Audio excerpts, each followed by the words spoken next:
A lot of tremendous things are happening. The number of new positive cases continue to decline nationwide. Recent hotspots appear to be stabilizing. The hotspots are, in some cases, very interesting what's going on, and they're going down. They're going in the right direction. Cases in the Boston area are now declining. The Chicago curve appears to have flattened, which is terrific, and Detroit has passed its peak. These trends demonstrate that our aggressive strategy to battle the virus is working and that more states will soon be in a position to gradually and safely reopen.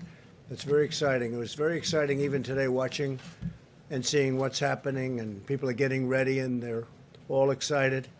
I do want to mention a man who's done a very good job for us, Dr. Robert Redfield, was totally misquoted in the media on a statement about the fall season and the virus. Totally misquoted. I spoke to him. He said it was ridiculous. He was talking about the flu and corona coming together at the same time. And corona could be just some little flare-ups that we'll take care of. We're going to knock it out. We'll knock it out fast. But that's what he was referring to, coming together at the same time. And I think rather than waiting, I'd ask Dr. Redfield to come up and say a couple of words just to straighten that out, because he didn't say it was a big explosion. The headline in the Washington Post was totally inaccurate. The statement wasn't bad in the Post, but the headline was ridiculous, which is, as I say, that's fake news, and CNN is fake news like crazy, and they had just totally the wrong story, which they knew. They were asked to change it, and they wouldn't do that, and it was false. So I'll ask Dr. Redfield, who is a real professional, to come up and explain, please. Thank you, Doctor. Thank you, Mr. President. I really do think it's important to clarify this as we build the confidence of the American people. When I commented yesterday that there was a possibility of the fall-winter, next fall and winter, it could be more difficult, more complicated. When we had two respiratory illnesses circulating at the same time, influenza and the coronavirus 19. But I think it's really important to emphasize what I didn't say. I didn't say that this was going to be worse. I said it was going to be more complicated or more difficult and potentially complicated because we'll have flu and coronavirus circulating at the same time. I want to emphasize that we continue to build the nation's public health infrastructure to ensure that we have the capacity to stay in the containment mode. Those of you who heard me talk before, I've told you that in January and February, up to February 27, 28, this nation had 14 cases. We were in the containment mode. And then, unfortunately, the virus overwhelmed where we got into extreme mitigation. We are building that public health capacity now to make sure that we stay in the containment mode for the upcoming fall and winter season. So we will not need to resort to the kind of mitigation that we had to this spring. I have confidence that our public health response of early case recognition that we've talked about, isolation and contact tracing, combined with our plans for increased surveillance, particularly for the most vulnerable, will be an effective public health strategy so our nation will be able to maintain itself in the containment mode. And again, that will be supported by the American public's continued cooperation, obviously in the areas of personal hygiene and the types of social distancing strategies that may be appropriate. The key to my comments, and the reason that I really wanted to stress them, was to appeal to the American public to embrace the flu vaccine with confidence.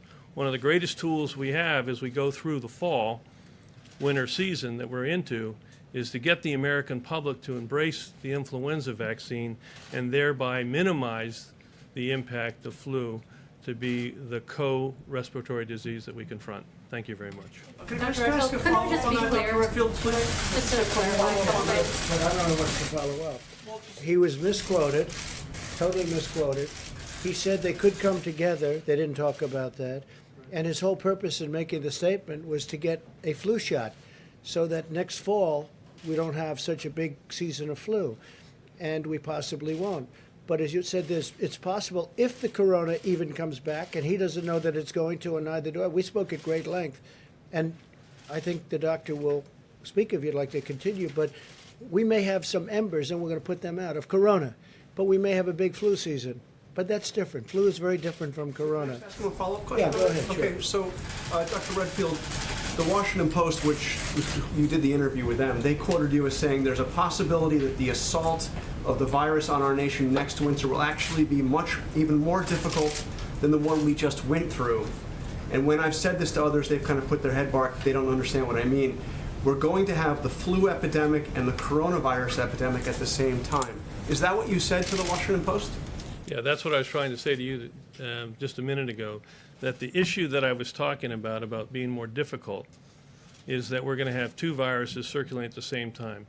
This spring that we just went through, February, we had a benefit of having the flu season ended.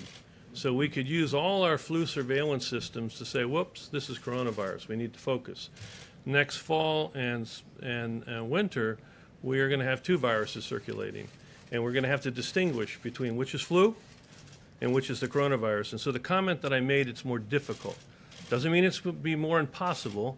Doesn't mean it's going to be more, as some people have said, worse. It just means it's more difficult because we have to distinguish between the two. And what I was wanting to do, and what I want to do again here, is appeal to the American public to recognize they can really help like they did with mitigation, which they really helped. I need them to help now to best prepare us by getting the flu vaccine and taking flu out of the picture. But excuse You may me. not even have corona coming back, just so you understand. Doctor, would you like No, to... but I'm sorry, but that quote that I just read was accurate, right, sir? Because that's the quote from the Washington Post. You were accurately quoted, correct? I'm accurately quoted in the Washington Post as difficult. But the headline was inappropriate. What does the headline say? Well, Read the headline. The headline says CDC director warns second wave of coronavirus is likely to be even more devastating. And isn't that That's not correct? what he said. Because, That's not what he said. but if you have the two things The happening, headline doesn't correspond. No, I to actually the think story. it's actually going to be, I think the American public is going to heed the request to relook at their vaccine hesitancy to vaccine with confidence for flu. And I'm confident that the public health infrastructure that we're putting together now across this country so that we can early case diagnose, isolate, and contact trace, as I say, block and tackle, block and tackle. That system is going to be there, and we're going to be able to contain this virus. Why did you retweet the article if it was inaccurate? Doctor, why did you retweet it? You weren't told. So we talked about this yesterday when you asked me this question, and someone I think used the word devastating. And I want to really, again, emphasize to the American public that when we first interacted with this virus for the first time in the February and March timeframe, we didn't have an understanding of its transmissibility, all of its symptoms. We do now. And I think what we are building together when we talk about the public health infrastructure, it is very much working on the surveillance piece. But I think we also know the strength of the American people and their ability to immediately understand how to protect themselves with not touching their face, making sure that they're washing their hands. But the other piece I wanted to talk about, and we mentioned yesterday also, that we have this summer, while we have flu surveillance that we can utilize and syndromic management that we can utilize, we have all of that time to prepare clearly the testing algorithm that you would need in a flu potentially if COVID came back. Potentially. And so we are preparing for that potential right now. And I think we spoke to you all about that and talked about how we're not only preparing for today and tomorrow, but we're preparing for 6 months from now, 3 months from now, and making sure that all of these pieces are in place. I think what Dr. Redfield clearly was asking for, just like we ask for every American to follow the guidelines, he's saying please add to that guidelines getting your flu shot and making sure you're Wouldn't you say protected. there's a good chance that COVID will not come back? We don't And know. or if it comes back, it's in a very small confined area that we put out. Well, Go ahead. the great thing is we'll be able to find it earlier this time. And I think that's what we're talking about. We'll find those cases earlier. So what Dr. Redfield said, we would be able to stay in containment phase. And what we're also hoping, and we talked about this about 4 or 5 weeks ago, that we're hoping that the flu infections also go down because people are much more aware of respiratory illnesses and how to protect themselves. We want you to get your vaccine, but we also want to also protect individuals from getting the flu because of the vulnerability we know in certain populations to flu and the devastating outcomes to flu. We could prevent and decrease both of those things. So I think we are assured that the CDC is putting in place today what we are going to need in the fall so that we can stay in containment if potentially the virus comes back. And if it comes back, though, it won't be coming back in the form that it was. It will be coming back in smaller doses that we can contain. But what the doctor was saying, and I spoke to him at great length, he was saying if it should come back together, now you have a flu and you have the embers of corona. But in my opinion, from everything I've seen, it can never be like anything that we've witnessed right now. Would you say that's the correct statement? Absolutely. It's nothing like what we're talking about. What we've just gone through, we will not go through. You could have some embers of corona and you could have a big flu system. And if they combine, if they come together, it's not great, but we will not go through what we went through for the last 2 months. Yeah, yeah? Correct. President, Is that a correct statement? I understand that the United States will certainly be more prepared in the fall, but how can you say that you know it won't come back in the same level that it has today? What it is estimated, it might not come back at all, Jeff. It may not come back at all. He's talking about a worst case scenario where you have a big flu and you have some corona. And if it does come back, it's not going to come back. And I've spoken to 10 different people. It's not going to be like it was. Also, we have much better containment now. Before, nobody knew about it. Nobody knew anything about it. We understand it.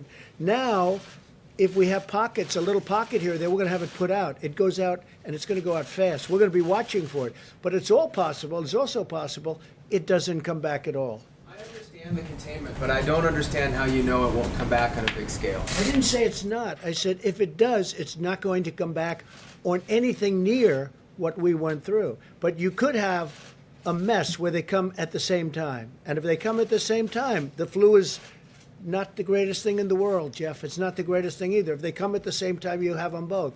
But if we have embers of corona coupled with the flu, that's not going to be pleasant, but it's not going to be what we've gone through in any way, shape, or form. Yeah. If you don't think that it's going to come back at the same severity it is right now, why are you still directing that taxpayer dollars to spend on emergency procurement of ventilators? Tens of thousands. Because we have to have them for other reasons. Something else could come. I mean, we didn't know about corona. Now we know about corona. But look at what happened. And now we did have the H1N1 swine flu. We had that. We have other things that have happened. We had various forms of flu, but nothing like what we've had here. Nothing at all like what we've had here with the virus. But something could happen. I think that the stockpiles, we're making hundreds of thousands of ventilators right now. Nobody writes about that. You know, at the one time, all they talked about was ventilators, right? Because you didn't think it was possible for me to solve that problem. And I solved it, and nobody can believe it. I just spoke to world leaders today who desperately need ventilators. They said, the job you've done, and we're sending 500 to Mexico, then another 500 to France. We're sending some to Spain. We're sending some to Italy. We have them. They're being made by the thousands. And world leaders, I spoke to Prime Minister, I went through a lot of different calls today. I won't even tell you. But I can give you a list if you want. But I went through a lot of calls to a lot of leaders, spoke with Pakistan. They would like to have some ventilators. We're going to get them some ventilators. But they all said to me one thing. It was incredible that you solved the ventilator problem, because that was a big problem. The testing problem, we've done more than any other nation in the world. Go a step further. If you added up the testing of every nation in the world, put them together, we've done substantially more than that. You people aren't satisfied. So let's say we had 350 million people in the United States, right? Let's say. And if we gave every one of those people a test 10 times, so we give 350 people a test 10 times, the fake news media would say, where's the 11th time? He didn't do his job. Trump didn't do his job. because you have a lot of bad reporting out there. It's very sad. And it's so bad. That's not true. Well, That- you're that- you're that's one not of the really leaders of the bad reporting. No, but that's not true. Okay, let's get on to another subject. I wanted that to be cleared up. If you want, we can get onto it later, but I want the Vice President to speak. But you ought to get the news accurately. You ought to write it. If you take a look at what you wrote about the ventilators, and when we became the king of ventilators, we're making different factories all over ventilators by the thousands. In fact, Mike got back from Wisconsin. First thing he did, he called up. I said, "How's it going?" He said, "You're not going to believe." He just saw a plant, a factory, where they're making ventilators. I think I can say the words were unbelievable. He said it was unbelievable when he saw the quality of the equipment, the professionalism, a tremendous number of, how many workers would you say were there? Over 550. They doubled production and are about to triple production. Nobody thought this could be done. The fake news was very unhappy that it was done. But you guys don't ask me about ventilators anymore. Who's unhappy that Everybody, ventilators everybody, are being made? Mr. because you President? never mention it. You never mention it. There's no stories. What a great job we've done with ventilators. We're now supplying ventilators all over the world because no other country could have done what we did. And you should say that's a great story. Instead, you say Trump was slow or slow. We were so fast. Plus, we put the ban on so much earlier.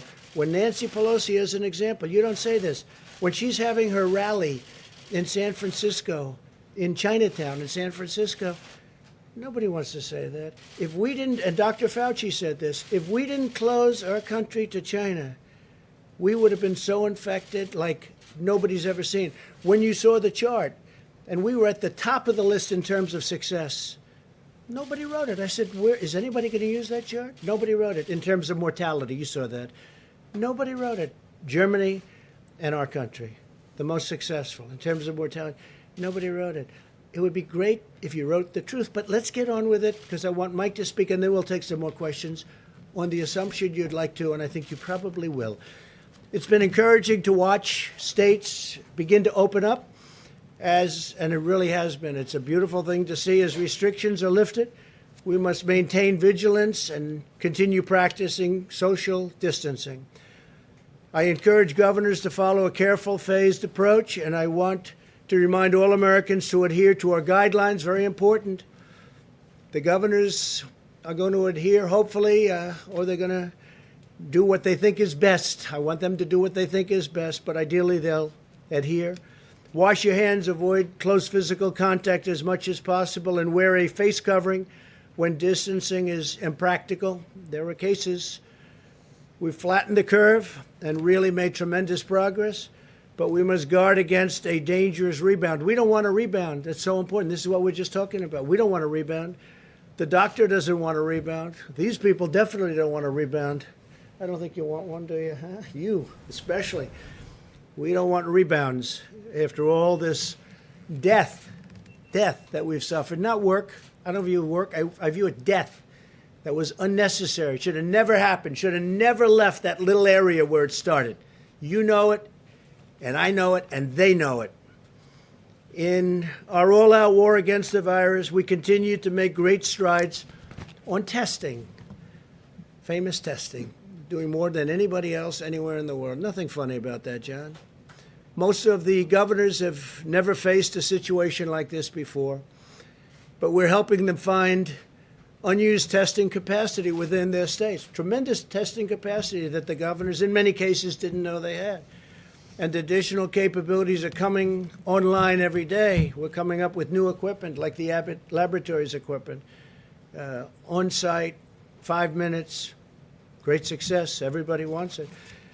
But you can only make so many of those machines, so we have many other forms of testing. We have many other machines that do it very quickly and by the millions. Our task force issued its reopening guidelines earlier than April 30th to give governors the time that they needed to develop testing capability and capacity and customize plans for their states, which many of them did. We've had some governors do a fantastic job on testing and on a lot of other things. I spoke, as you know, Governor Cuomo was here. We had a great conversation on testing yesterday, and they're doing a really good job in New York.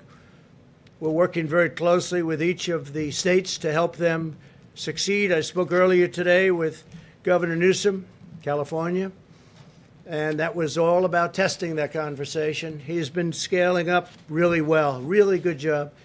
And I agreed to help him get some of the critical supplies that California needs to make use of the tremendous capacity that they've found. This is a tremendous testing capacity, and I'm going to do it very quickly. He needs certain things. We're going to get that to him very quickly.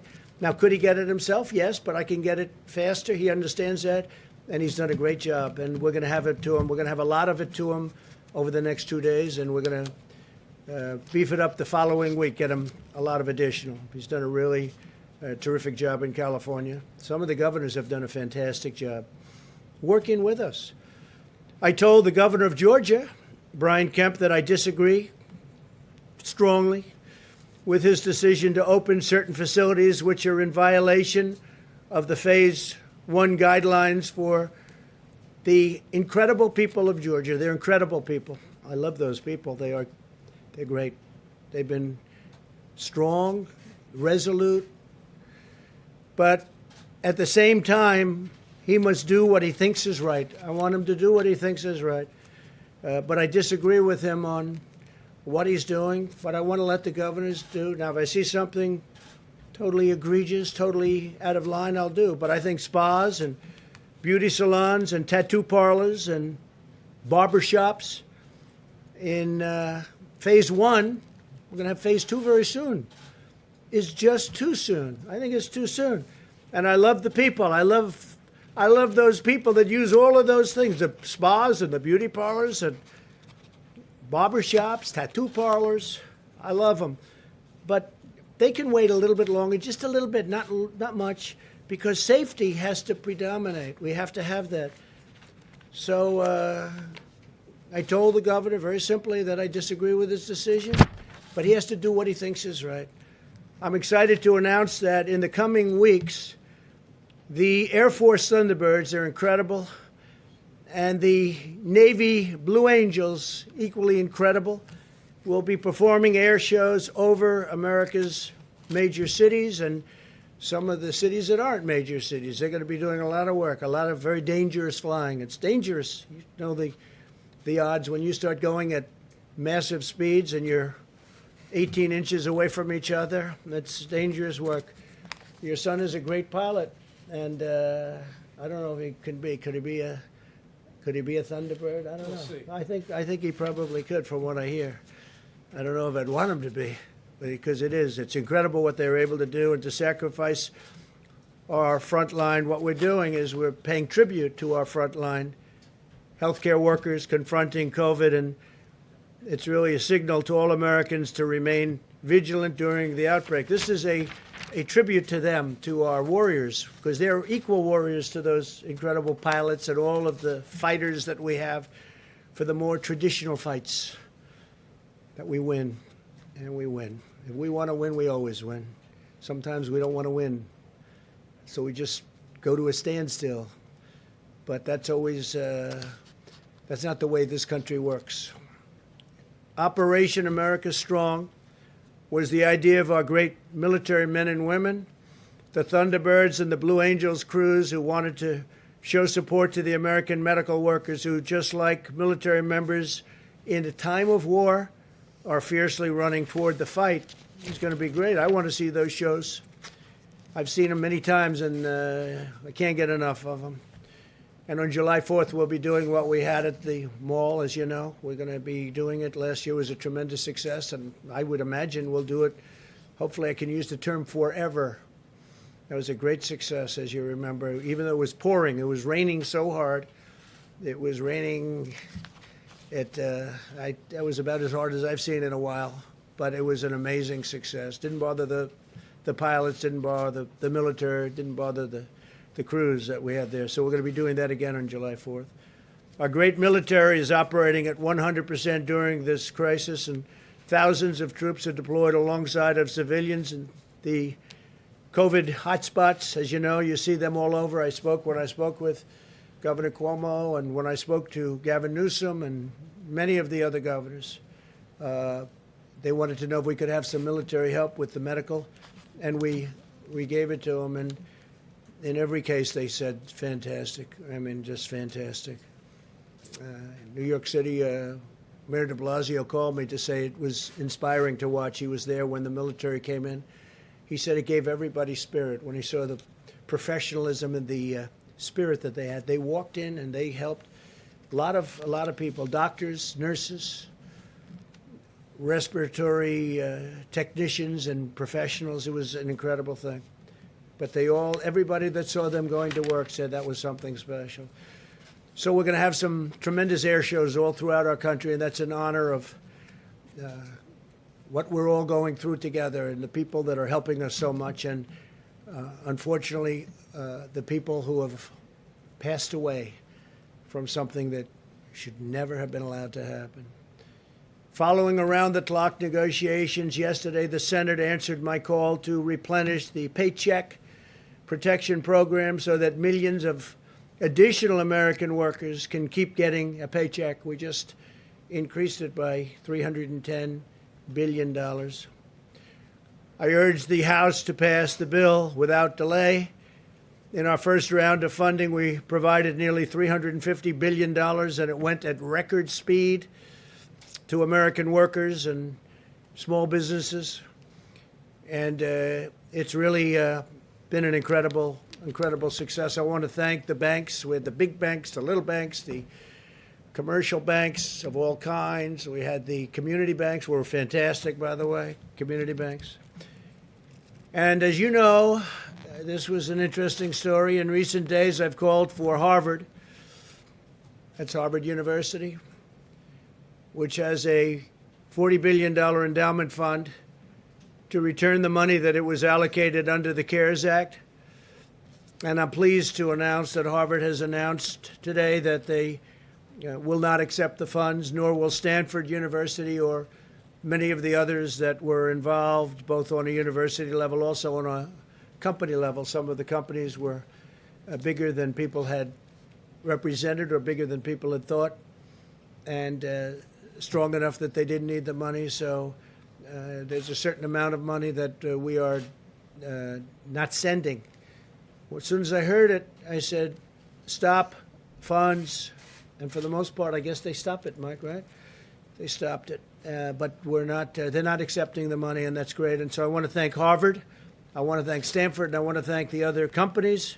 In the case, it's broken differently between colleges and companies, but I want to thank the companies and the other great universities, and there's some great ones. The legislation passed by the Senate yesterday also reserves $30 billion in loans for small financial institutions that serve minority and distressed communities. Very important. We're determined to protect our African American, Hispanic American, and minority workers who have been hit so hard by this hidden enemy.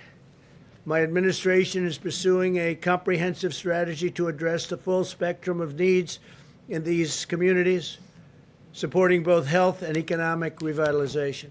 First, my administration is committed to providing the testing that is needed to fight the virus in distressed communities. In the last month alone, we've already sent over $1.4 billion to our nation's 13,000 community health care centers. Think of that, 13,000, to increase testing and treatment in the underserved areas.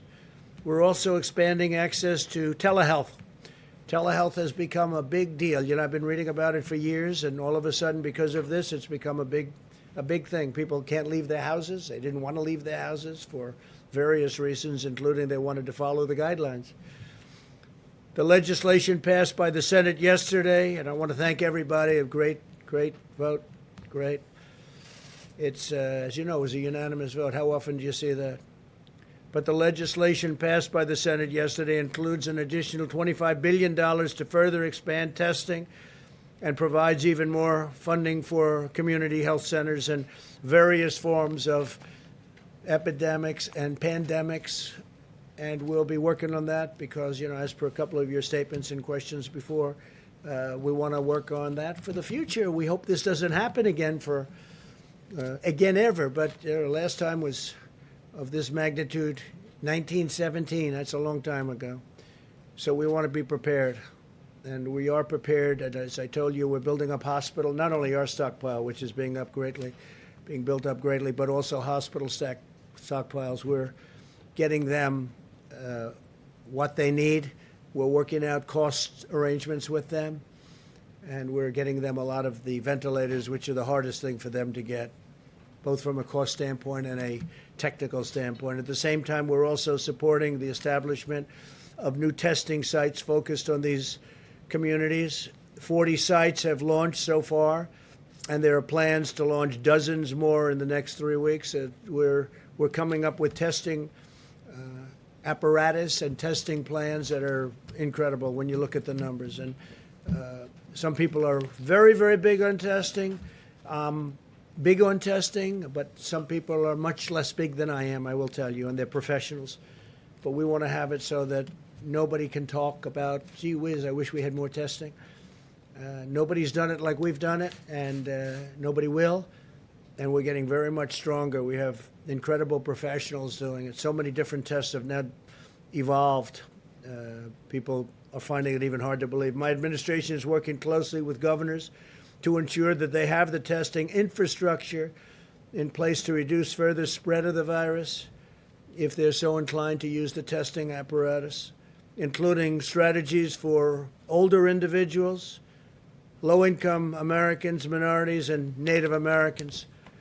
As part of the effort, the White House Task Force, headed up by Mike, who's done incredible. I'll say it every time. I'll say it to anybody that wants to listen. Mike Pence has done an incredible job.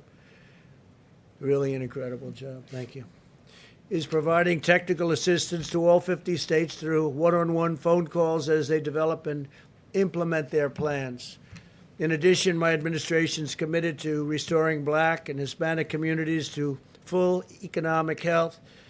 They want to be healthy economically and physically, and that's what we're doing. To that end, today I'm directing the White House Opportunity and Revitalization Council, led by Secretary Ben Carson, to focus its effort on supporting underserved communities impacted by the coronavirus. And so Ben Carson is working on that with Mike and myself and a lot of other people. I'm going to ask Tim Scott, who was so helpful with the opportunity zones. That's an economic answer to a lot of problems, and Tim Scott was fantastic. And so I'm going to ask him to get involved with you, and I'm sure he'll be willing to do it from South Carolina. I also asked the Council to identify what additional funding will be required from Congress beyond what has already been provided. We're really building ourselves a strong base, and we're building ourselves a wall that's very different from the kind of walls that you've been hearing me talking about.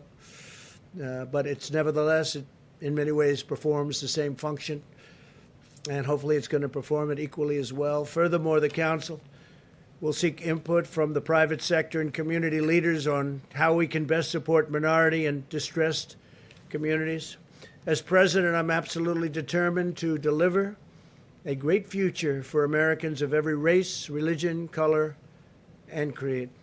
Before our nation was attacked by this horrible enemy, our African American and Hispanic American citizens were prospering like never before. Best employment numbers ever. Not only African American, Asian American, Hispanic American, every American. We were breaking records at every level.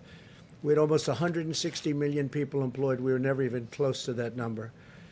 And we were also breaking them economically, highest stock market numbers, highest numbers of every kind. And I think we're going to be back there, and I think it's going to be much sooner rather than later, and I think we'll surpass those numbers, including our employment numbers. But I'll not rest until that prosperity has been fully restored. And again, I really believe that we're going to lift those numbers higher than ever before, and it won't be as long as people might think. A lot of very smart people are looking at that, and they're betting. You just have to look at what's going on with the stock market. In order to protect our great American workers, I've just signed an executive order temporarily suspending immigration into the United States. This will ensure that unemployed Americans of all backgrounds will be first in line for jobs as our economy reopens. Crucially, it will also preserve our healthcare resources for American patients. We have to take care of our patients. We have to take care of our great American workers. And that's what we're doing. So I've just signed it just before coming into the room. and very important, very important. And as to amending it or extending it, that we can do at the appropriate time, but it's now signed. Earlier today, the First Lady and I planted a tree on the south lawn of the White House in recognition of the 50th annual Earth Day. I was glad to announce that we will begin to reopen our national parks and public lands. We want Americans to be able to satisfy and be really safe. We want them to satisfy their family that safety is going to happen, and it will happen, and maybe even at a level like never before. We've learned so much. But we want them to enjoy these great national treasures as we continue to take reasonable precautions, and hopefully it'll be just reasonable. My administration has directed more than $7 billion in federal funding to support the development of treatments, diagnostics, and therapies, and that's something, doctors, I hope you can really work on. It's something so powerful and so important. The FDA, the NIH, and industry leaders are establishing master clinical trial protocols to test multiple promising new drugs at the same time, and we're doing a lot of testing right now. More than 1,600 locations across the country have signed up to administer convalescent plasma to patients, infusing them with antibodies of those who have recovered. And when they recover, I said it last time, practically the first thing they say is, I want to give my blood so that I can help other people. They want to give their blood. It's incredible. They're laying in bed. They're still in pretty weakened conditions, and they say, I want to give my blood, and that's happening all the time, isn't it? If you recovered from the coronavirus, I ask you to consider contacting your local blood or plasma donation center to arrange a donation that could potentially save many lives. With love for our nation and loyalty for our fellow citizens, we will safeguard our families, care for our neighbors, heal the sick, protect our workers, and build the future for a country that is the greatest country anywhere in the world, and we're only going to get greater. Thank you very much. Mike Pence, please.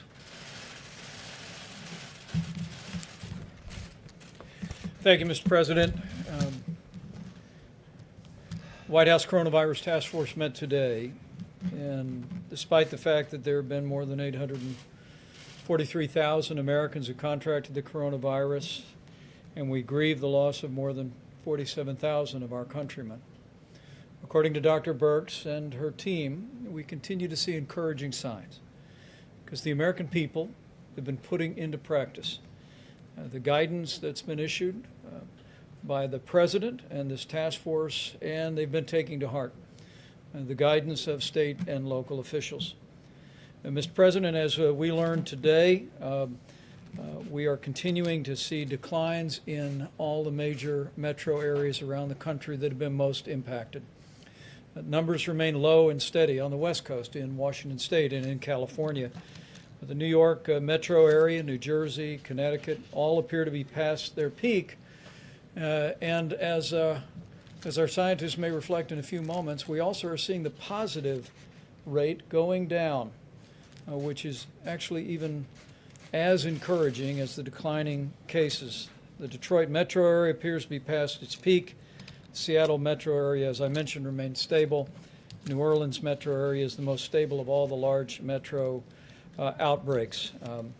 We also are continuing to see stabilization and even declines in Houston and Atlanta and Nashville and Baltimore and Indianapolis and elsewhere.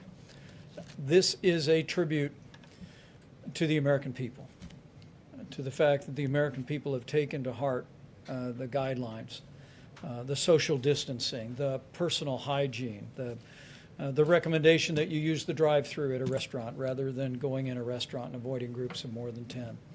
On the President's behalf, on behalf of our entire White House Coronavirus Task Force, we just want to urge all of the American people to continue onward. We all want to reopen America, and we want to reopen our states and our communities as soon as it is safe and responsible to do so. But I want to say to my countrymen, the fastest way to reopen America is to continue to do what you've been doing. It's the fastest way, as President Trump has said many times, to get our country working again is to put the coronavirus in the past. and we are on our way to doing just that. You know, for early on, the President called forth not only the full power of the federal government, but he called forth the full weight of the American economy. And I had the privilege yesterday to travel to Madison, Wisconsin, and see American industry and American workers at their very best. And I want to thank the GE Healthcare team in Wisconsin, as well as the union machinists that I spent time with all day yesterday. It was extraordinary. Mr. President, earlier this month, you used the Defense Production Act to ensure that supplies could flow to GE and General Motors and Ford and other companies that were prepared to repurpose manufacturing lines and hire new workers to construct ventilators. And at this particular plant, they literally have, the union sat down, the machinist union sat down, and in less than 1 week negotiated a new contract with GE Healthcare that allowed them to begin to bring in workers from around the country. They doubled their work line in 1 week. They're about to triple it. They've been going 24 hours a day, 3 shifts, 7 days a week. And then the President promised that by harnessing the power of the American economy, we would have 100,000 ventilators in 100 days. But thanks to the ingenuity and the hardworking Americans that I was with yesterday and other companies, we're actually going to have 110,000 ventilators in 100 days. They were all wearing T-shirts, Mr. President. I brought one back for you that simply read, "Union Machinists Save Lives." And to that great team at GE Healthcare, I want to just say all of America is proud of you and grateful for you. We're also grateful to all of our healthcare workers at every level and all the work that they're doing. And we're proud that our National Guard and our American military are at their side. As our task force learned today, more than 31,000 National Guard have been stood up around the country. And the President, in the last day, extended what's called Title 32 authorizations for all National Guard personnel through May 31. So we're going to continue to partner with states as the National Guard plays a vital role in testing and in cleaning nursing homes and in standing up states' response. Military personnel, Mr. President, we have more than 5,500 active duty military personnel, including, as of yesterday, 964 medical professionals in the uniform of the United States working in 17 hospitals in 7 states around the country. We're also very proud of our team at the VA. The VA has addressed its capacity issues. It's not seen cases among the veterans in its facilities increase, so they're deploying teams to focus on nursing homes. In Massachusetts, the VA personnel have disinfected 2 different nursing homes. In New Jersey, they literally taken over 2 state nursing homes and deployed 90 doctors and nurses. And in Florida, we're sending 16 teams to assist in nursing home operations. As the President also mentioned, in addition to what I saw yesterday in Madison, Wisconsin, we continue to build our strategic national stockpile. It's growing again with ventilators, on nearly 11,000 in supply. 901 new ventilators will be added, transitioned in the near term, and every American, I think, can be confident that should the need arise for your family member facing serious consequences from the coronavirus to need that equipment to help them breathe, that equipment will be there. As we said yesterday in Wisconsin, and you've said, Mr. President, I think it should be a great source of comfort to every American that no American who has required a ventilator in the United States has been denied a ventilator. And that's a testament to our healthcare workers, a testament to every American putting mitigation principles into practice, and it's a testament to all these great companies. Speaking of great companies, American businesses are stepping up. It was on April 1st that I traveled to a Walmart distribution center, and the President reached out to the President and CEO of Walmart to ask Walmart to get in the gowns business. And Mr. President, I'm glad to report to you that we heard today at the task force that Walmart is producing 8.4 million gowns, and they will be delivered into our commercial supply to healthcare facilities around the country by the end of June. They're hardly alone. Honda is producing 500,000 face shields. New Balance is making 100,000 masks a week. In a very real sense, The American people have stepped up to make the sacrifices and endure the hardship that social distancing has required. But American businesses at every size and every means have come together to respond to the president's call. It really has been a whole of America approach. And our message from the President's White House Coronavirus Task Force is to tell the American people it's working. We're getting there. We can see light at the end of the tunnel. We can see the day that we can reopen and put America back to work. But it's going to take all of us continuing to make the sacrifices necessary to practice those disciplines to get us to a place where we can reopen safely and confidently. With that, Mr. President, I'll call Dr. Fauci up for his reflections, and we'll move on. Great. Thank you very much, Mr. Vice President. So I'm going to just take off from where I was at this podium a few days ago to kind of reiterate some of the things that the Vice President said, but to kind of connect the dots from where we were, where we are now, and where I think we're going to be. So you remember a couple of weeks ago when we talked about the fact that we were going to have a really bad week because the deaths, particularly driven by the situation in New York, were going to get worse and worse. But yet, as that was happening, we were starting to see some turnaround, some flattening, and some coming down. As you've heard from Dr. Birx and will likely hear more, that is continuing. So what has happened is that the mitigation that we put in with the first 15 days and then the 30-day mitigation program of physical distancing worked. So it got us to where we are today. It is a successful formula. It is the basis for our being able to say that we can now think seriously about reopening America. And for that reason, we put together a carefully thought out and I believe well delineated and described program for opening up America again. And you know what it is. It's the guidelines that we announced a few days ago. Those very guidelines are based on a version of the successful formula that got us to where we are. So what I'm trying to say is that the program is not one that is going to be turn the lights on in America, we've finished. We're not. We have to proceed in a very careful, measured way. And if you look at the guidelines, they are careful and they are measured. There are certain checkpoints before you can even think about going into a phase one. And then things relax a little as you go into phase two, and relax a little and you go into phase three. Now, we live in a big country and it's heterogeneous, and there are different dynamics of outbreaks in different parts of the country. So the speed with which one can go from one to another, at the point at which you can even begin to think about the phase, is going to differ. So the one thing that I know, the urge we all have to get out there and get it over with, let's get back to normal, for a lot of good reasons, because there's a lot of suffering, economic and otherwise, in this country because of that. But again, as I've pleaded early on weeks ago, I plead with the American public, with the governors, with the mayors, for the people with responsibility.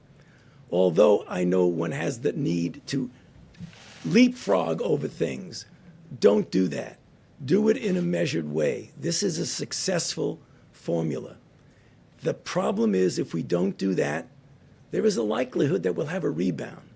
And the one way not to reopen the economy is to have a rebound that we can't take care of. So please, again, let me just close by pleading with the American public in general and those who are responsible leaders to carefully consider how we get back to normal. Thank you. Could you talk a little bit about your expectations for the fall? We heard from Dr. Redfield and Dr. Birx. What do you see for the fall? Is it going to be embers or possibly no return of the virus at all? You know, as I've said before here, when you look at an outbreak, it's two dynamic forces opposing each other. If you leave the virus to its own devices, it will take off if you do nothing to stop it. If you put into place the kinds of things that we talk about, first containment, and then hopefully you never get to mitigation, but containment is important. Those two forces are going to determine whether you're going to have a big outbreak. So what Dr. Redfield was saying, first of all, is that we will have coronavirus in the fall. I am convinced of that because of the degree of transmissibility that it has, the global nature.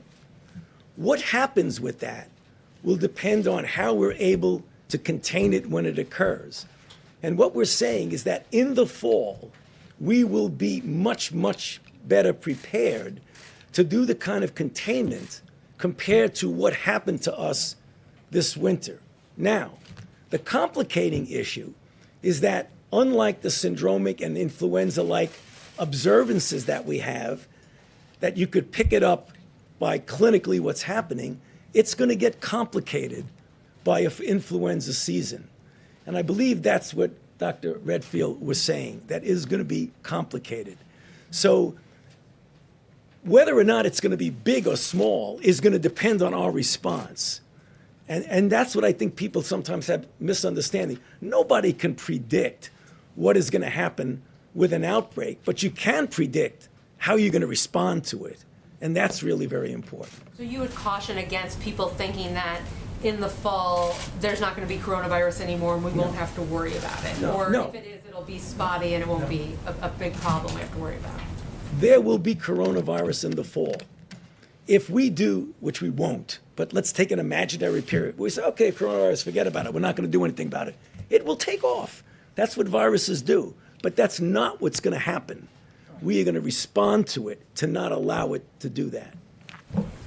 Fauci, what happens when governors like Governor Kemp are not following this careful, measured plan and moving forward even without meeting the gating criteria? Well, you know, if I were advising the governor, I would tell him that he should be careful.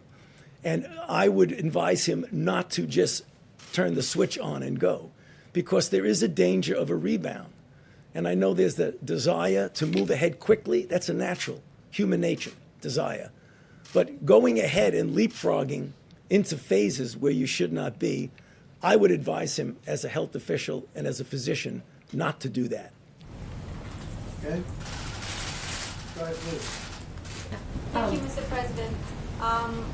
Can you please give some details about the executive order? I know that the White House has just released a document. I haven't had a chance to review it. Well, we can talk about that later. It's an executive order on immigration. We want Americans to have the jobs. We want Americans to have the health care. We want to take care of our citizens first. We have to. It's a very powerful order. It's for 60 days. At the end of 60 days, or maybe even during 60 days, I'll extend it or not, and I'll maybe change it. I might modify it. Yes. Exemptions for immigrants who are already here, Mr. President? Yeah, go ahead, please. Immigrants who are already here in the country or immigrants abroad who already effectively have a green card trying to get into the country, and healthcare workers. We're talking about immigrants that are trying to get in, and we're talking about people, and also, by the way, people that are coming in illegally. Now, as you know, because you've seen the numbers, our border, our southern border, is very, very tight. It hasn't been this tight in years. It's being helped by 160 more than that miles of wall that are going up. I'm trying to get to 450 by the end of the year, 450 miles. And we'll have 530 miles early next year. And that's really great. It's fully funded. We have all the funds, and the Army Corps of Engineers is doing a fantastic job. Same people that did Javits Center, as you know. They're doing a fantastic job. So our southern border is very, very tight, for good reason, for very good reason. We're also being helped by 27,000 very good soldiers from Mexico, and I want to thank the President of Mexico. He's been terrific in many ways, including on what we're doing with COVID. And as you know, we have a very good trade arrangement with Mexico now, which we didn't have before. So I want to thank the President of Mexico, in particular for the 27,000 soldiers. They're doing a fantastic job. For healthcare workers, sir? You want to talk about the exemptions for healthcare workers? We want to protect our healthcare workers, and that's one of the other reasons we're doing this. Yes, John? Mr. President, I wanted to ask you about Rick Bright. He's the head of the federal agency in charge of getting a vaccine out to Americans once it's ready. He says he has been pushed out of his job because he raised questions about hydroxychloroquine. and some of your directives on that. Was he pushed out of that I job? never heard of him. You just mentioned a name. I never heard of him.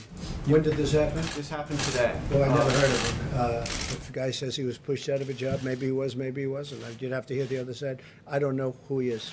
Please. And on the Hold on hydroxychloroquine, one second, please. Well, I just wanted to, you said by 4th of July, you expect people will be on the National Mall and we'll be having a celebration like we Hope so. did last year. Given what the doctors are just saying that, coronavirus is still going to be out there, it might not be as bad as it is now, but it's still going to be circulating. Is that going to be safe to have that Well, many people on the mall? We're going to probably have 25% of what we had last year. Last year, as you know, was maxed out. I saw a magnificent picture of Dr. Martin Luther King, and I saw a magnificent picture of our event last year, and both of them were maxed out. It was beautiful to see, beautiful, very similar. This year, most likely, we'll be standing 6 feet apart. We'll have to do that in a very, very interesting way, and maybe we'll even do it greater. So we'll leave a little extra distance. But if we do that, we'd certainly do that. I don't see maybe the purpose if we can't do that. We have to have people, thousands. We had tens of thousands. Most of you were there. Tens of thousands of people last year. It was incredible. And it was, to an extent, an air show of all the different aircraft flying over. We even had Air Force One flying over. So ideally, it would be wonderful if we could actually have it as it was last year. And eventually we will have that. I think it's important to know, eventually we are going to have that. Your stadiums are going to be the way they've been for the last 100 years. No, I know, but your stadiums, as an example, sports, going to be the way they used to be. I mean, I told one of the owners, he said, do you think I should take out seats? I said, no, you shouldn't take out seats. We're going to have it the way it was. We're going to be back. This virus will eventually be gone. And if it should show up in the fall, we're going to put it out very fast. We have great people. We're going to put it out very fast because we've learned a lot. We've learned a lot about how to deal with this, and we'll put it out very fast. Yeah, please. Just nice and easy. We talk a lot about testing capacity, Yeah. and governors agree that that exists, but it's very different from testing implementation. And they are still begging for you to use your full authority to help them get reagents and other things. As you would like to say, what do you have to lose by helping them do that Well, I am doing and it. becoming the king of testing? And let me just say, we are the king of testing already. There's no country in the world that's done more. Not even close. 0.2% of the population has been tested. Is that good enough? I just said there's no country in the world that's done more.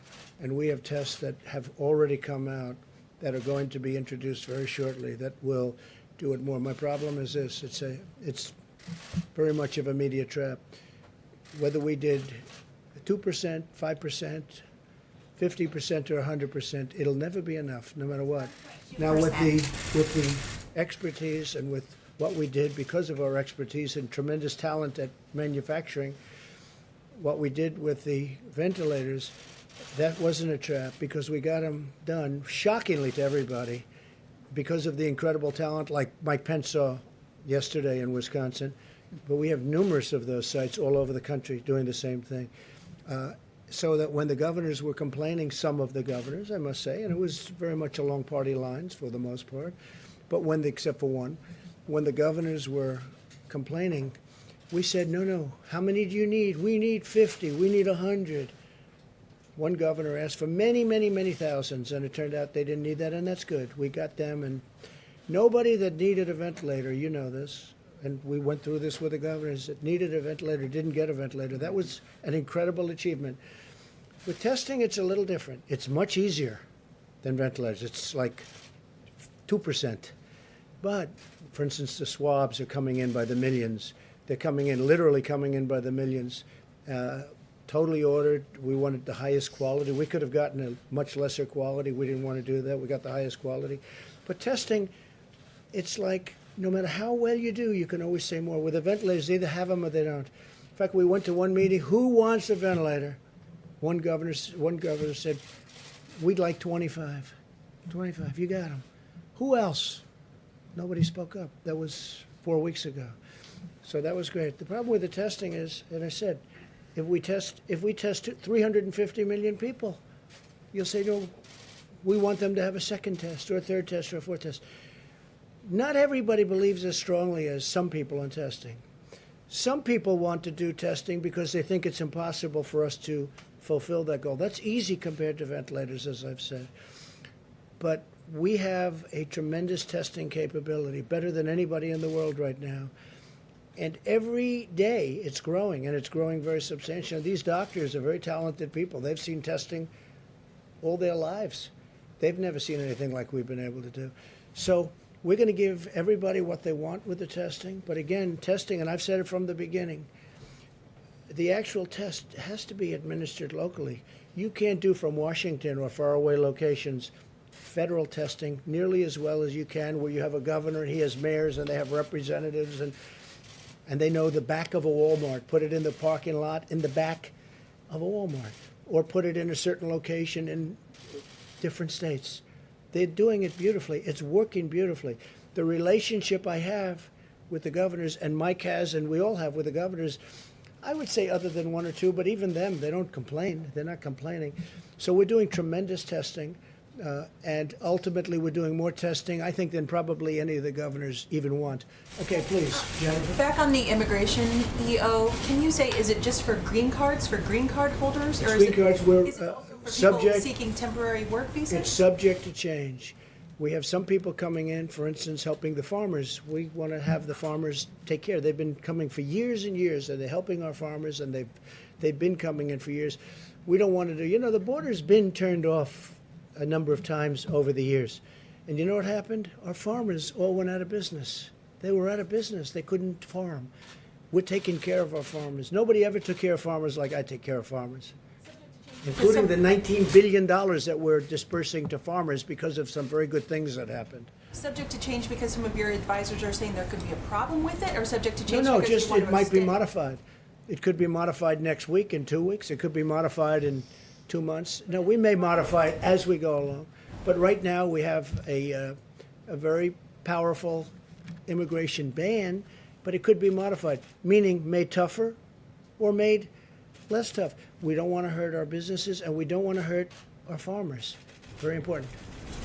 Can I ask you about your conversation with Governor Kemp? What did he say to you when you said you strongly disagreed with him? And for gym owners and tattoo parlor artists and barbers in Atlanta and Georgia generally, would you advise them to listen to you and not to their governor?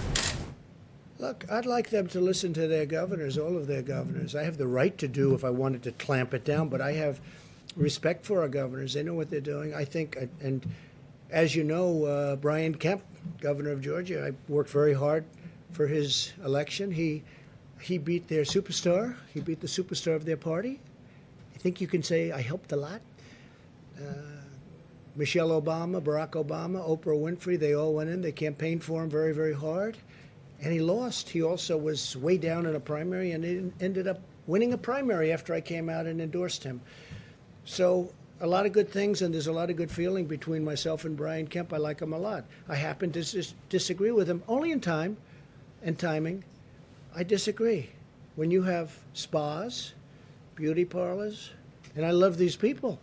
I know the people from spas and beauty parlors, tattoo parlors, bikers for Trump, a lot of tattoos. I love them. I love these people.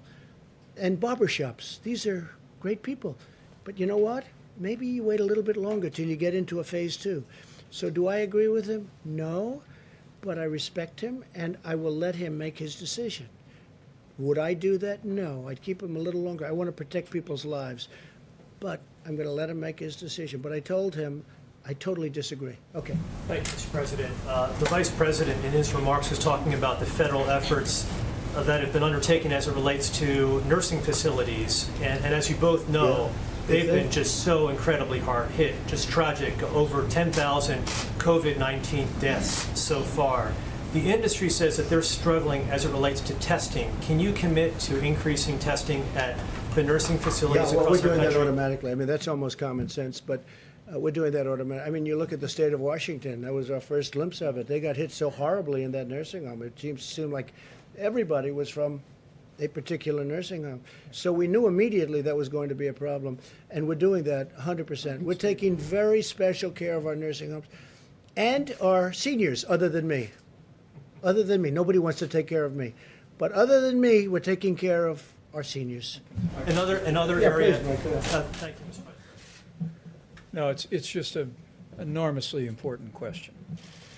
And we want to thank the American people who have been putting off visits to their grandmothers and grandfathers and moms and dads.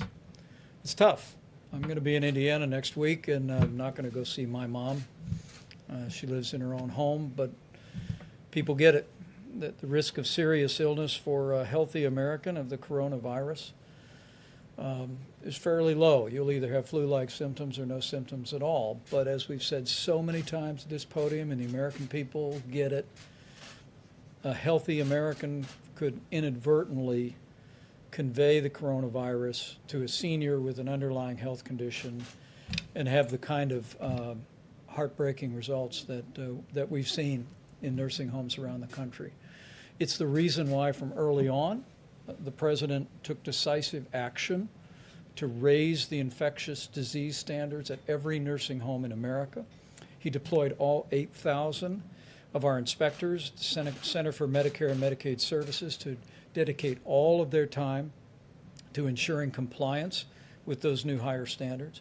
We've spoken about nursing home issues with governors around the country, and frankly, there are governors around the country that have done remarkable work with nursing homes. You mentioned Governor Brian Kemp. He actually used the National Guard in Georgia. He deployed them to nursing homes to do cleaning and to disinfect areas of those nursing homes, and it's tremendous service.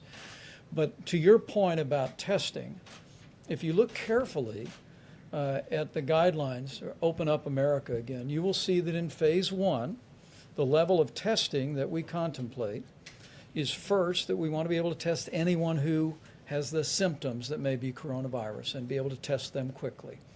Secondly, we want to do the kind of contact tracing, and Dr. Redfield and his team are deploying CDC teams in every state in America to be able to find out everyone that that person has been in contact with and test them. But if you look right underneath that, what we're directing states to do is be prepared to deploy testing resources first and foremost to nursing homes and long-term care facilities so that we can monitor any potential outbreak of the coronavirus among the most vulnerable population. Thanks to the leadership of our Surgeon General, as the President announced today, we're also going to be deploying testing resources to vulnerable communities, to underserved communities. The CDC released new preliminary data on the impact, particularly on African American communities in this country, and it's the reason why part of our phase 1 recommendation is that we deploy testing resources into those communities that are described by the doctors as socially vulnerable. And even as we speak, we'll announce next week that we're already in the process of deploying testing. And so it's a good opportunity to remind every American to be especially careful around our seniors, to heed the guidance about avoiding visitations, to protect the health of those who are most vulnerable. But the American people can be assured that from phase 1 forward, all the way through phase 3 and reopening, we're going to be helping to guide the states to focus on the most vulnerable, beginning with our seniors with serious underlying health conditions. Mr. Vice President. Hi, thank you, Mr. President. We'll go back. Commercial labs say that they need to buy new diagnostic machines to be able to double their testing capacity. Your administration has said that there's enough testing capacity to double overnight. How do you kind of square that difference? Very easy. They can get new machines if they want, but even if they didn't, we have tremendous testing capability. You take a look at what's happening in California and New York. Governor Cuomo told us very strongly, he said, wow, we have a lot of labs. You know, it's a research center of the world. They have tremendous. In California, too, long conversations. They have tremendous testing capability there, too. Now, if they want to increase it, they can increase it, but they have plenty right now. You saw the maps the other day where we put up the different sites in various states, and virtually all states are like that. How about you with the mask? Yes, Mr. President, may I actually follow up on those maps from the other day? On Monday, a reporter for a local television station in Miami sent me a question asking if it was possible to get the information on those maps distributed to the media so that local TV stations and newspapers can check on that information. So that could be done. Do you want to do that? Do you want to say something? Thank you for talking about testing and testing capacity, because we have been talking about that for several weeks, because we could see, and we did a full inventory of every single state and every single laboratory. And I also appreciate you talking about the implementation piece of the testing capacity. And it's complicated. So we have a team calling every lab and working through the American Society of Microbiology, as I mentioned before, to really work with every lab director to see what the issues are in each laboratory. And I just want to thank Administrator Verma, who really worked on increasing the funding for this test and uniquely doubling the funding for the coronavirus nucleic acid test. From $50 to $100 to really address some of the issues about laboratory technicians, because sometimes we think these tests run themselves. They don't. They actually need people to help with the machines. So we were talking about purchasing more machines.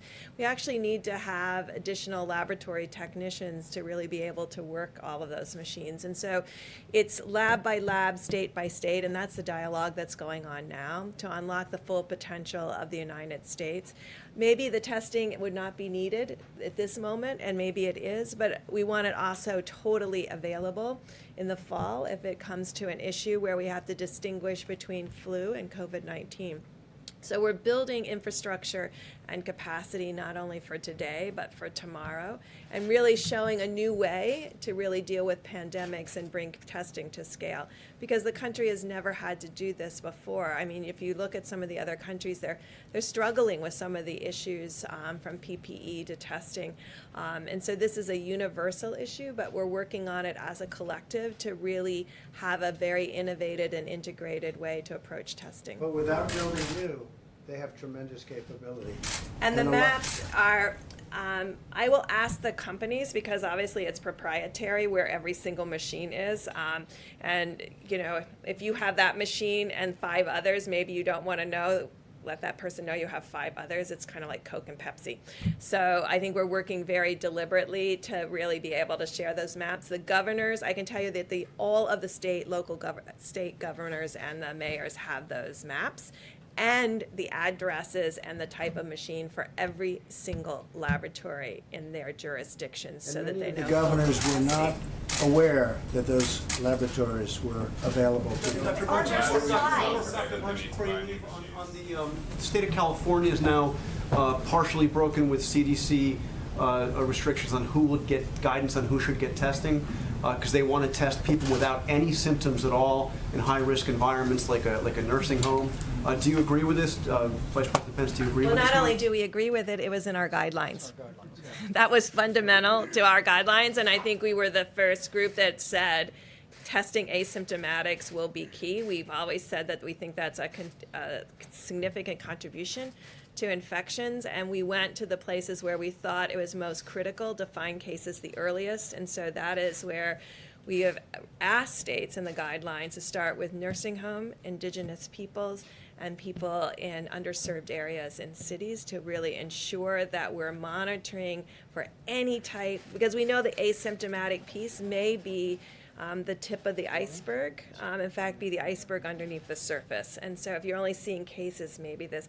But in parallel, we're working with states and local governments to really define what that population is by doing, in collaboration with states, working with them together to really reinforce this antibody testing, but in a careful way where you do 2 antibody testing to increase your sensitivity and specificity into the 99+% range, because we think it's really important that you have a very high quality test, but a high quality test that you can really tell someone that they've had this before. And so we're waiting to have those 2 tests that we can do in series to really assure people. But that was in the guidelines from the very beginning, and we think it's fundamental both for right now and going through the fall, because that will be our early alert if any of the COVID virus reappears. How much more testing are we John, going to you need? didn't know that was in the guidelines? The CDC Well, criteria it's says currently in the that. CDC guidelines. So you're saying I thought it's right in the guidelines. Dr. Surprised Burks, that- while you're there, can I just... Jerome, would you like to say something in that? Please. Thank you, Mr. President. And I just want to reiterate to everyone that the task force and the administration have a commitment to protecting vulnerable people. And that includes in the area of testing. We've had the opportunity to talk to many different groups, and we hear that testing is absolutely a concern. And we'll be giving you more details in the coming days, but I just want you to know that we're building on the public-private partnership that the President rolled out with pharmacy and retail companies like CVS, Walgreens, Rite Aid, Walmart, and Kroger to accelerate testing for more Americans in more communities across the nation. We're going to be increasing access to testing for undertested, underserved, and minority communities, and we're working closely with partners and states to establish sites in areas most in need of increased access to testing. We're using data. CDC provided data to locate sites in counties that are undertested and socially vulnerable, especially with high populations of Black, Hispanic, rural, and Native Americans. We're using the CDC's Vulnerability Index, as you heard about earlier, to select sites.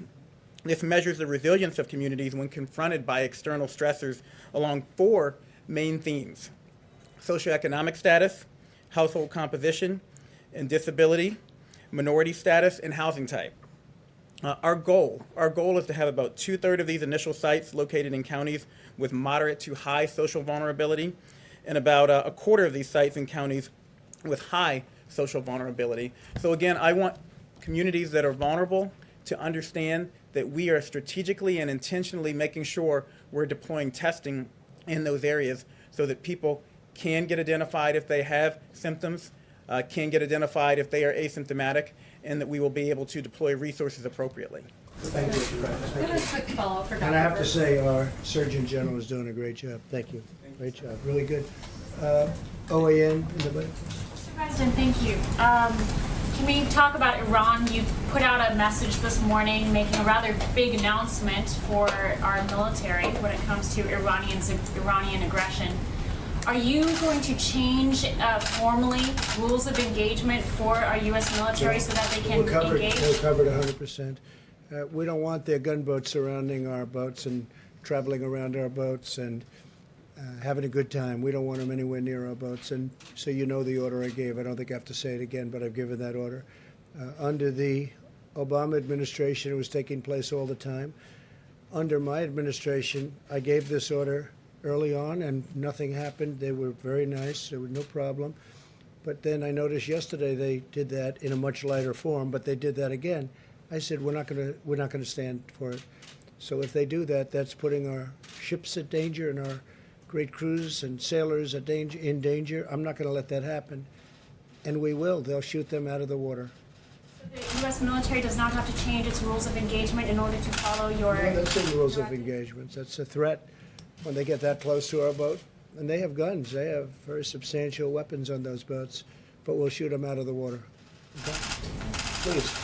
Thank you, President Trump. If possible, I'd like to ask a question to Dr. Fauci and then a very different one to you. To Dr. Fauci, today the CDC and the USDA said that the first pets in America had tested positive for the coronavirus. What does that mean, and what should the public know about that? Pets? Pets, 2 pets. So that question was asked before, but I'll be happy to answer it again. Certainly, animals, pets, can get infected. Big cats in zoos have been reported to be infected with coronavirus. There's no evidence that the virus is transmitted from a pet to a human. Now, obviously, is that impossible? I mean, biologically, anything is possible, but there's no evidence whatsoever that we've seen from an epidemiological standpoint that pets can be transmitters within the household. So it's not surprising. I mean, when you have viruses that can infect multiple species, isolating it from an animal doesn't necessarily mean the animal is transmitting it. What about the lion in the New York Zoo? Yeah, well, that's the lion of the New York. How did that happen? It probably happened. I don't know, Mr. President, but I would imagine that one of the zookeepers probably had an asymptomatic infection, took care of the animal, gave him some food, touched him or whatever, and that's how we got it. Thank you. And President Trump, my question for you, President Trump, my question for you is, earlier in these briefings, you talked a lot about giving Americans hope, and you wanted to focus on that. But now that the crisis seems to perhaps be lessening, I wanted to ask you about accountability. And of course, millions of Americans became familiar with you as the tough boss who fired people for doing a poor job. I wanted to ask you about two specific things. There's a report from Reuters today that the HHS secretary put a former dog breeder in charge of day-to-day coronavirus efforts to begin with, and also on Facebook. Reuters reported today that Alex Azar, the secretary of HHS, put in a former dog breeder, that was his most recently former job, in charge of day-to-day operations of the coronavirus. That I don't know, but you just tell me something. And what's the second? And the second one is on face masks. Taiwan has a bigger population than New York State. Early on, they had universal wearing of face masks. No problem with face masks if the governors want to do that. You know, we ordered, I don't know if you know, 500 million face masks. We have hundreds of millions right now. And if people want to wear them, it's up to the governors. If the governors want that, it's up to, now it's more appropriate in some states, obviously, than others. You have the big planes, and you have certain states where it's much less necessary. But no, that's up to the governors, and we have that very well covered, I think, face masks. But people are wearing masks. We have hundreds of millions of face masks, and we have at least 500 million. That's a lot. We'll have them very shortly. Lots of people are wearing face masks now that the federal government advised it. It was almost overnight. But less than a month ago, our Surgeon General said that, and I'm quoting, they're, quote, not effective in preventing the general public from catching coronavirus. I mean, should there be accountability there and also for the HHS secretary? Well, I don't know. Would anybody like to speak about it? I think, just so you understand, if somebody wants to wear them, I'm all for it. Would somebody like to discuss that? Go for it, boss.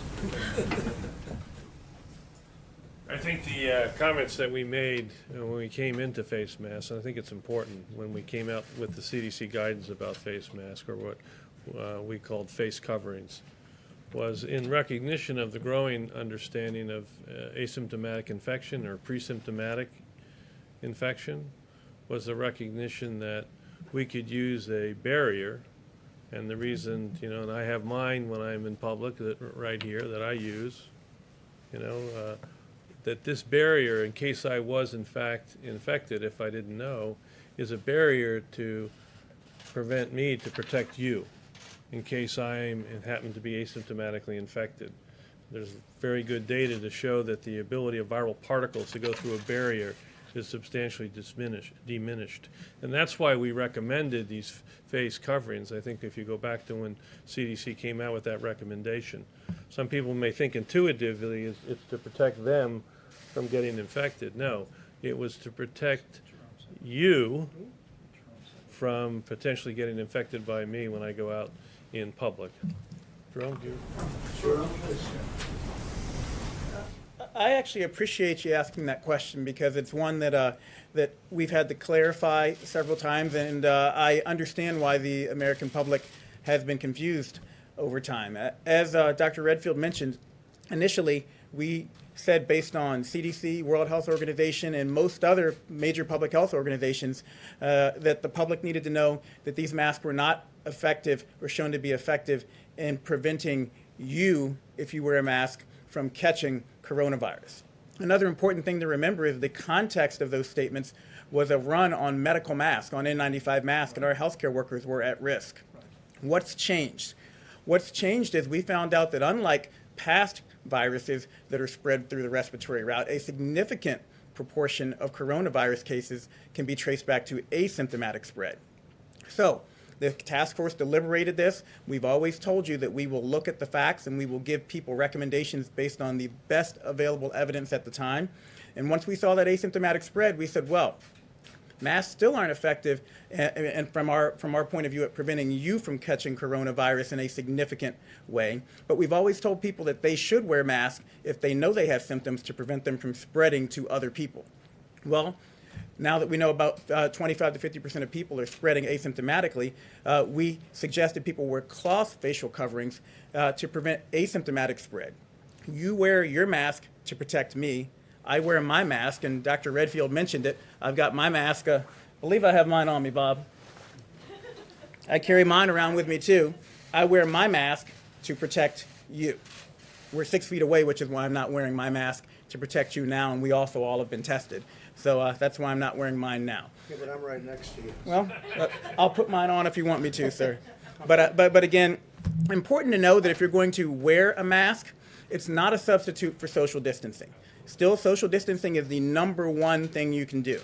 Number 2, it's important to know that you should practice good hand hygiene and not touch your face, because you still could touch a surface and bring disease to your face. And number 3, this is the most important, well, it's just as important, please save the medical mask, the N95s for the healthcare workers, because the cloth facial coverings are effective, as far as we know right now, based on the best available evidence, at preventing you from spreading disease to other people. So no inconsistency there. It's just the recommendation changed because the information changed, and that's what you want from your public health leaders. And the argument made that you knew about asymptomatic transmission at the time that you said that, and that you were essentially misleading the public so that they Well, I mean, answered that the honest answer to you is no, we did not. That was the recommendation of the World Health Organization and the CDC, and we gave you the best information we could at the time. So I actually a little bit resent that implication, because I work hard to try to protect the American people, and we are always going to give the American people the best information we have available at the time. And we're humble enough to say, look, if we don't know, we're going to change. We're going to change those recommendations. Just a wise guy question, that's all. Please, go ahead. Mr. President, I wanted to ask you about the launch of the military satellite by Iran. Wanted to get your response to that. Do you see this as an advancement of the missile program? You mean the shot they took? Well, they say no. Okay, they say all sorts. It was for television. Does anybody really believe that? They want to have better television in Iran.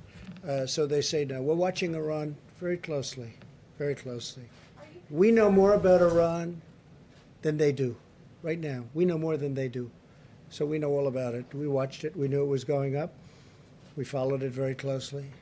They say it was for television.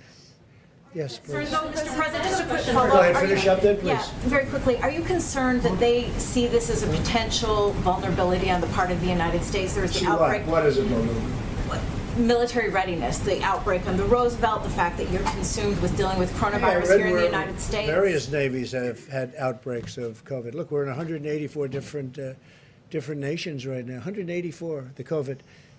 No, we have a problem on that. Just shows you how rapidly it spreads. It started off with 2 sailors, and then 10 sailors, and 20, and now I hear it's 540, of which one's died and a few are very sick, but most of them are back in great shape. But we did lose one, and it attacked the lungs of that young person. And then we also had a number that were quite sick, but they're all either better or getting better. But most of them are better for a long time already. Okay, please. Thank you, Mr. President. As you know, over the course of the past few weeks, there have been the closures of several meat processing companies across the country in several states. Yeah. Is this a concern to you? Are you going to increase testing in these facilities? Look at South because the Dakota, how workforce well the really is governor's. sick? Yeah, look at South Dakota, how well the governor's done there, and all of a sudden you have a big spike in one location, and she's got that very much under control, as you know. But nevertheless, that was surprising, and they had a big one right near where you were yesterday, as I understand it. And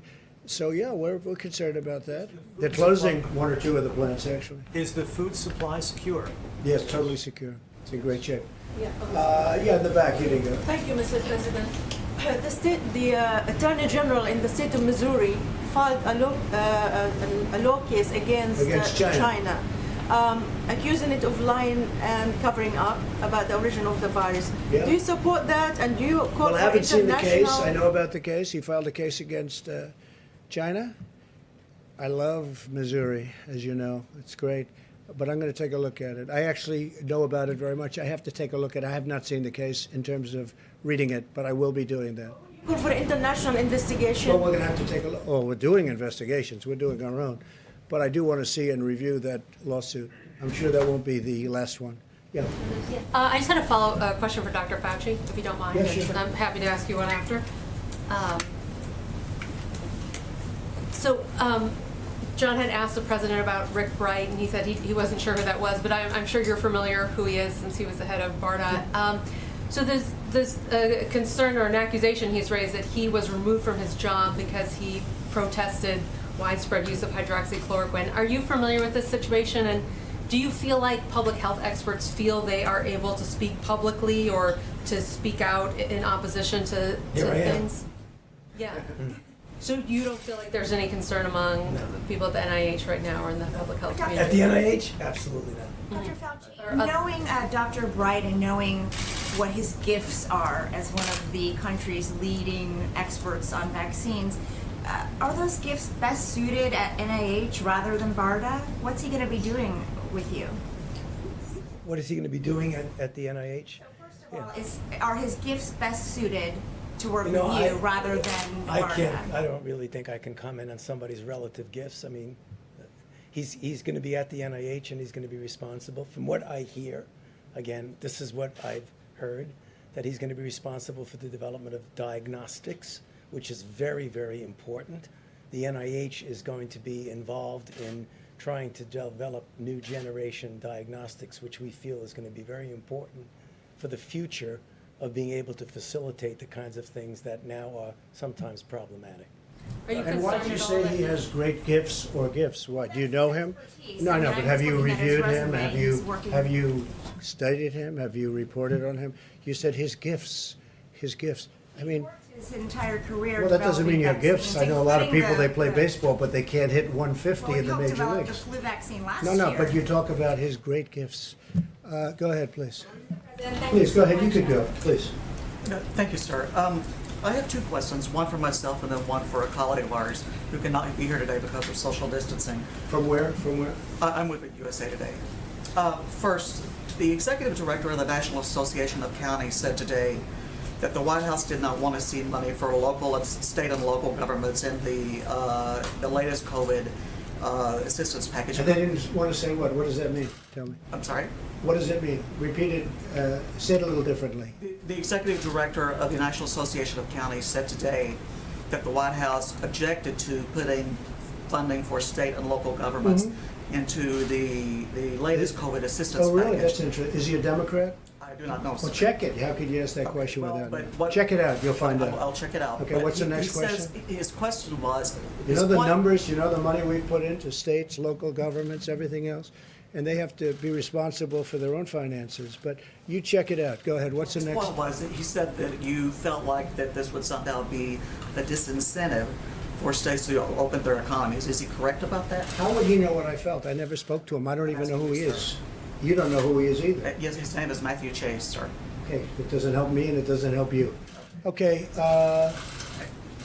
go ahead, Jim. Mr. President, also a Do we follow- want to keep going a little while Yes, longer or yes. no? You're not going to say, oh, he took questions all night long, okay, right? Yes, Right? please, thank you. Okay, well, good. How many questions can you ask? Go ahead. Also- We all have fun because we're talking about something very important. The main thing is, I think we're getting to a lot of solutions. We never want this to happen again. We never want this to happen again, what happened. And if it should come back in some form, we want to snuff it out very quickly before anything can happen. And I personally hope it doesn't come back in the fall as a combination of the flu or not as a combination of the flu. But I think we learn a lot. And, you know, some of these questions are good. Some of them are ridiculous, frankly, but some of them are very, I think some of them are very important questions. Very important. You know, when you asked Dr. Fauci about the right to speak, if I let him speak, I'll let anybody speak. And we love him. Let's go. Mr. President, Senator McConnell said today that he would prefer to see states that have high public pensions declare bankruptcy rather than taking on more. I heard he said federal that. bailout I money. don't know what he said. I'll have to call him and ask him. That's what he said. Well, that's okay. I'm going to have to look at it directly. Would you agree with him on that? I can't tell you that. I have to see, I want to base it on fact and reason. I want to see what he said, you know, why he said it and how he said it. I'd have to watch him say it. But some of the states are not doing well, let's face it. And some are doing phenomenally well. A state where Mike was governor, Indiana, I looked at their numbers. It's incredible what they're doing. Some states are doing fantastically well. Iowa's doing great. You have states doing well, and you have some states that aren't doing well. We know the ones. I don't have to mention the ones that aren't doing well, but you do have states that are in trouble. And certainly they're coming back to talk to us. We'll see what happens. Are you concerned, sir, about the growing U.S. national debt as a result of these stimulus Well, we have no packages? choice. Do we have a choice? Yeah, I'm always concerned about everything. We had to fix this problem. We were attacked. This was an attack. This wasn't just, oh, gee. And this wasn't the flu, by the way. You know, they like to say the flu.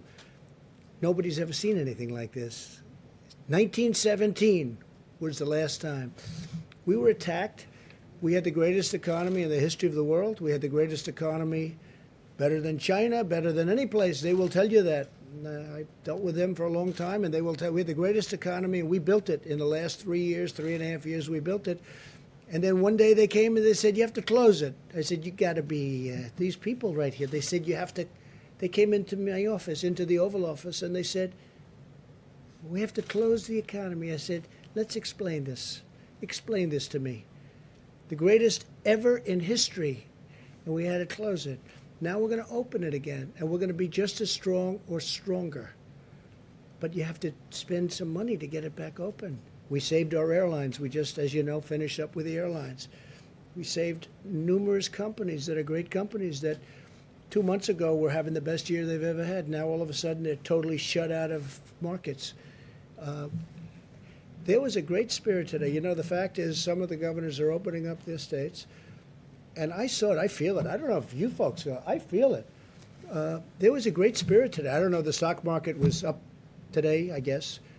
It was up quite a bit when I just walked out here. And I will say, I feel much different today than I did 2 or 3 days ago. And I think the world does. We spoke to a lot of leaders. The world feels that we're really leading a path of optimism. European Union's having a lot of difficulty. You know, you take a look at what's going on with the European Union. It's having tremendous difficulty.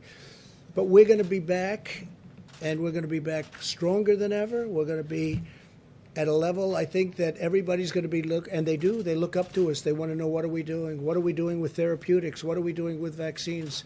We're going to have those answers, too. We're going to have them. Just like we took care of ventilators, just like we're taking care of, and already, as we said 100 times, we had more testing than any nation in the world. We had more testing than all of those nations put together that we mentioned the other day, all of them put together. And we're going to be, within 2 weeks, at a level that nobody's ever even seen before. They've never seen where we are right now.